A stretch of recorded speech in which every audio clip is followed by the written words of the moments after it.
मरते हुए दुर्योधन की अंतिम बात, जिसे सुनकर द्रौपदी भी रो पड़ी।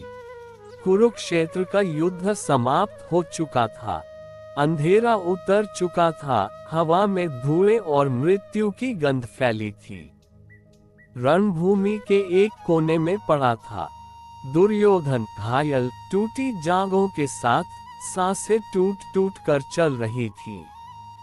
उसकी आंखों में अहंकार नहीं था, सिर्फ दर्द, पश्चाताप और एक अनकही सच्चाई की चमक। उसी समय वहां आते हैं श्री कृष्ण, पांडव और द्रौपदी। दुर्योधन हल्की मुस्कान के साथ बोला।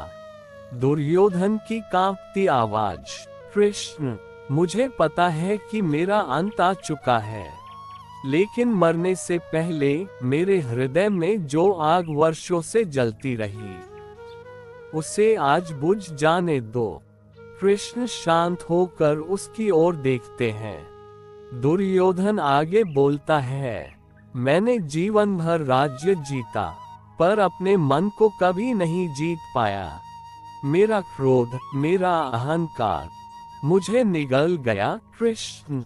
द्रौपदी की ओर देखते हुए दुर्योधन ने धीरे धीरे द्रौपदी की ओर देखा। उसकी आवाज और धीमी हो गई। पांचाली, आज मैं सत्य कहता हूँ। जब सभा में तुम्हारा अपमान हुआ था, मैं एक पल के लिए कांप उठा था। मेरे अंतर्मन ने कहा, दुर्योधन, यह मत होने दे। पर मेरा अहंकार उस दिन मुझसे मेरी मानवता छीन ले गया। द्रौपदी की पलकें कांप उठी, उसकी मुट्ठियां ढीली पड़ गईं। दुर्योधन बोला, मैंने तुम्हें नहीं रोका, और यही मेरी सबसे बड़ी हार थी। कृष्ण से दुर्योधन का अंतिम प्रश्न। दुर्योधन ने कृष्ण का हाथ पकड़ा।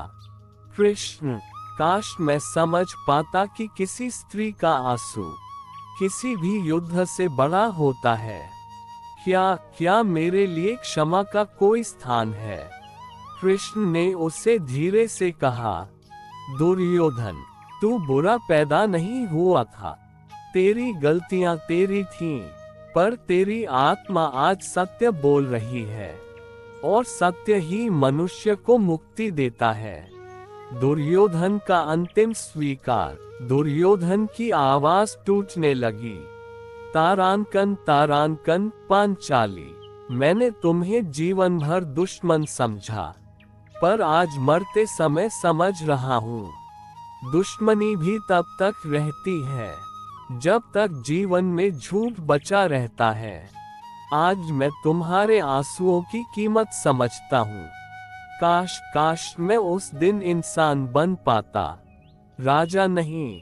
तारांकन, तारांकन, उसके शब्दों के साथ उसकी आंखें भर आईं। द्रौपदी के गाल भी भीगने लगे।